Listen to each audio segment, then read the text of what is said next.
Good morning. Here we are again. I'm super excited to be with you today. I'm feeling much better than I was feeling last week, too, which is beautiful and awesome. I had some opportunity just to kind of be last week and then took some time over the past week and I went and visited my son, and that filled me up. And I'm just accepting what is, which is beautiful. Just to accept what is, what's there. And I invite you to do the same. So today we're going to be talking about what I learned in Inspire Leadership Academy called the drama triangle or the depletion dynamic. And we're going to talk about the flip side of that, which is the empowerment triangle, and how to go from reactive mind and reactive mode to being more responsive.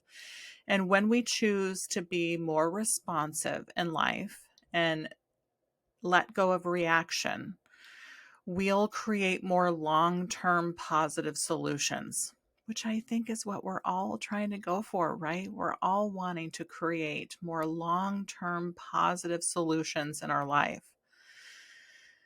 And the way that I know for a fact we can get there all the time is by operating in the empowerment triangle, which is operating in a responsive way, and to let go of our ego's tendency to be reactive and to be in the drama and to perpetuate that way of living.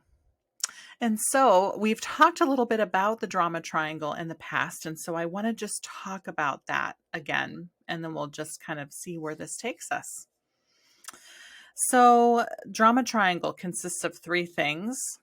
It is, we are either being victims to our circumstances or to the situation, or we're being persecutors. So a victim is just acting helpless, being blameless, and at the mercy of other people and situations, discounting our own ability to make good decisions or to take actions, and giving our power away to others. Victims invite others to rescue them while expecting and attracting others to persecute them. So when we're victims, we're attracting other people to create more victim opportunities for us. This is also not taking responsibility for our lives and the things in it at all. This is doing a lot of blaming and complaining. Then we step into persecutor, and persecutors are, kind of the people in your face, which we all tend to be these, or we all can be all of these. But as I read to you, kind of determine which one you tend to rely or where you tend to reside more than others. Persecutors, they feel most alive when fueled by anger. They look for things to justify their anger and attempt to have power over others. They use verbal and or physical means. Persecutors feel they have no other option. They sometimes feel bad about their cruelty, but always have a reason, blaming others, often becoming a victim and attracting others to rescue them. So these can interchange too. We bounce back from persecutor to victim, victim, persecutor. And then we have the rescuers or the enablers. So rescuers feel a need to do for others to feel whole and to alleviate their discomfort, their guilt, and or their anxiety. Eventually they feel used or unappreciated and become a victim or persecute others. So then again, rescuers can bounce back from persecutor to victim. I know I can go through this whole triangle, like in relationship with my husband when we're having conversation, and I'll often go from persecutor to victim to rescuer, or start at victim, then go to persecutor, then go to rescuer. And we all have these. And when you're watching a movie, for instance, it wouldn't be a good movie if there wasn't some sort of drama triangle, right? You see kind of that taking place in all types of movies. And so when we reside here in this drama triangle, it is a depletion. So anytime we're residing there, we're depleted. There's no long-term positive solutions that are going to happen when we're residing in the drama. So we want to shift over into empowerment. And so we go from victim to creator. And creator is going to empower themselves. A victim looks at their part in creating every situation where they end up feeling hurt or victimized and explore what they could have done differently, even if it was to be in a different place at a different time. So basically what this means is that oftentimes, especially people who come from like childhood trauma, like my story, we can put on victim and reside in victim our whole entire life because something has been done to us. And so therefore we continue to create, promote, and allow this idea that things continue to be done to us, that we somehow have no control over our own lives and over what we get to experience. So a creator is going to empower themselves. They're going to look at the situation. They might feel hurt. They might feel in a negative way, but they're going to look at it in a different light and go, okay, so then I can look at that situation and go, okay, how am I going to create, promote, and allow some positivity out of this situation? The reality is I have 100% responsibility over my life. That might have happened, and I might be dealing with some residual symptoms of being a victim of childhood trauma. Okay. Do I want to continue to reside in that victim space? And the answer is no. When I'm residing in that victim spot, I am depleted. I'm afraid. I'm not taking chances. I'm exhausted, that kind of situation. I can tell you I've been hanging out in victim land for off and on for a few weeks now. That this is one of the reasons why I wanted to get into drama triangle, empowerment triangle, because I saw myself living there for a good minute. And it's interesting. I can see myself. My mentor, Tracy, will share with me sometimes, people who have a strong, when they're actually a victim as a child or have actually become a victim in some part of their life where they maybe had no control, they can take on a really strong victim template. That kind of the lens that we see the world through is very victim. It's a very much a victim lens. And so it's important for us to be aware and to recognize that without any judgment or without the idea that somehow we're wrong or bad because of it. It just is. It's just the way we learned how to be in life and what had worked for us, or maybe we had the idea that it was working for us and it's really not been working for us. And then some options to choose. Is this what I'd like to continue experiencing, or would I like to become a creator of my life and experiences? It's a big reason why I do this work, because I strive to pull and come out of that victim into the creator. And I've said for a very, very long time that I hope I didn't go through the things I went through just for myself. I really believe I went through the things that I went through to help teach myself and heal myself so that I can then teach other people and assist in healing other people so that they too can be creators of their own lives. And so using it for something better. Then we move from persecutor into challenger. So instead of being that finger pointing in your face about you should and how come you haven't, move into empowering yourselves and empowering other people to take responsibility for their anger, to monitor themselves, to give themselves timeouts, and to appropriately handle their emotions, to get control over the emotion, and to learn to use your power with compassion.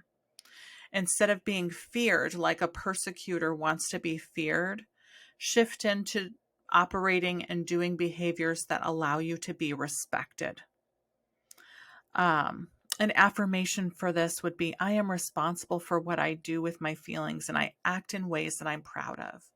And that's so beautiful, because I can definitely tell you that the times where I reside in persecutor, I am not proud of myself when I am out of that situation. I'm definitely looking at that and going, I definitely could have done something different.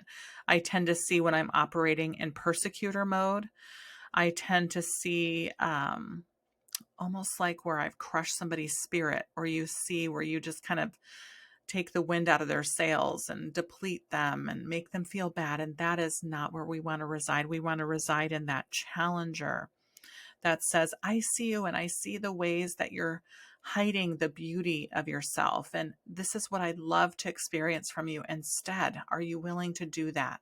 Is more of a challenger situation. And then from rescuer, or that enabler, to a coach. So then we want to empower ourselves and other people. Like when I look at rescuer, like we don't have to just be rescuers of other people. We can do this drama triangle to ourselves and rescue ourselves. And rescuing ourselves looks like, I'm just going to stay home. Or rescuing ourselves can look like, I'm just going to sleep all day. Or I'm just going to eat a lot of food. Or I'm going to drink alcohol. Or I'm going to smoke marijuana. Or I'm going to smoke cigarettes. Any kind of numbing or coping behavior often tends to be a rescuing, enabling behavior. And so shifting over and allowing a coach to face the issues and to start living, understand that you can face the issues you've got going on without judgment, and you can choose, would I like to experience more of that, or would I like to shift into something different? A coach can shift people who are rescuers. Oftentimes people who are rescuers have issues with boundaries. And so they'll enmesh themselves in other people, and they don't feel good unless they're helping or doing something for somebody else. And so learning healthy boundaries and what those are for you personally. And then start helping people in ways that empower you instead of weaken you. Allow yourself to help people in ways that empowers other people instead of weakens other people. I tend to do that sometimes, where I'll feel like, I'm not going to give it to you to do. I'm just going to do it because I just know it's going to be done right and it'll be done quickly. And then I won't have to take the time to teach you how to do it. So I'm just going to do it. Well, then I'm allowing that dynamic to come up, where I'm continuously rescuing that person. And then I don't give them the dignity of their own process and purpose, and what they're going to learn through whatever struggle that they create. Or maybe there is no struggle. Maybe it's beautiful. And an affirmation for that would be, I am worthy of being here, being respected, and being loved exactly how I am. And so shifting back and forth from these triangles, these ways of communicating, ways of behavior that we've learned how to be up until now, and just choosing something different. Having the awareness first that, isn't that interesting that I just went through the whole gamut of drama triangle with my husband or with my kid. And darn, I feel the depletion that comes with that. Would I like to experience something different? Yes. And remember that awareness is 90% of it. So if we just have the awareness, wow, we're almost to the goal there. And then don't offer any judgment. Just offer acceptance and loving there. And that allows the grace and ease to come in, and for things to shift and flow with much more grace and ease, with much more, with a faster timeline, I believe. I think the longer we stay in judgment, the longer we hold ourselves in those negative spaces. So just allowing for that grace and ease to come, which comes from just acceptance, letting go of judgment. and then to see what's there. So where do you guys see yourselves on the drama triangle? Where do you guys see yourselves in persecutor or in victim or in rescuer or enabler? And then where do you see yourselves also in this coaching or a challenger or a creator? And if you don't find yourself residing in the empowerment triangle very often, well, then you have some opportunity, don't you? How exciting. First comes, remember, that awareness of just, oh man, I find myself in the depletion triangle quite a bit. Okay. And I'd like to experience something different. How beautiful. And allowing yourself the grace to shift in and experience something different. And the last thing I'd like to leave you with is this idea of, we were talking about long-term positive solutions and how no long-term positive solutions are going to happen in a reactive state of mind, which is where that drama triangle comes up. And just this idea that when we experience an event, so we have some external movement that happens in our life, like, um, um, let's think, I have an employee not doing their job, right? So that's an external movement that happens. That's an event that happens. Well, then my response is going to create the outcome there. So an event plus the response is going to create the outcome. And I would like to create the most positive long-term outcomes possible. So I want to ensure that my response is effective, is positive, it's going to be empowering and not depleting, and that it's going to have the most long-term positive solution possible. This also reminds me of this sequence of life. There's these 5 things, like when we experience depletion in our body, it's because of the thought that we're holding. And the thought comes after we've had the external experience or the event out there. So we have this movement. You see my 5 fingers there. We have this movement that happens externally. That's right here. Okay. And then we feel, then we have a thought. And whatever thought we're having is going to be the actual physiological response we then experience in our body, which is going to allow us to respond or to react. And so understanding that what our thought is and what we're feeling in our body, we have some choice there at that moment to shift the thought to being more on the empowerment triangle than on the victim or on the drama triangle. So just being aware of that, and it takes practice. It's something, maybe you can shift it right away. It's something that I've had to practice for quite a long time. I continue to practice. I'll find myself falling back into the drama triangle and go, oh, I'd like to choose something different. And I think that's the same with all of us. We're just spiritual beings having this human experience. And so that human experience gives us a lot of opportunities to practice how to be and how we would like to grow and to be. So when we have that external experience, and then we've got some sensation going on. That's what it is. I missed that. We've got an external experience. We've got a sensation inside of our body. And that is the gold right there. If we're willing to just go, oh, that created a sensation. I feel it right here in my chest space. That feels a little bit like anger. And then we shift into a thought. If we can be aware of the sensation we're having inside of our body after that external thing just happened, that event just happened, and we can shift and be aware of where we feel it in our body, and we can go ahead and label that as, okay, that feels like I'm feeling angry, my chest is tight. Okay. Then to shift up here into our thought, which happens pretty quickly. And if I believe I'm holding anger, then most of the time I'm going to hold a thought that's an angry thought, right? Instead, I can go, oh, My chest is feeling tight. I'm feeling this feeling here. Yep, I could judge that as anger. Instead, what I'd like to do is just judge that as, oh, I'm feeling some tightness in my chest. Okay, and how would I like to respond instead? If I want to have more joy, if I want to have more energy, if I want to have more peace, which we were talking about last week, if I want to have some more connection, if I want to have healing, if I want to have growth, well, then I'm going to choose a thought that's in line with the way that I want to respond to life and to respond to the other person. And always that thought is going to be in line with love.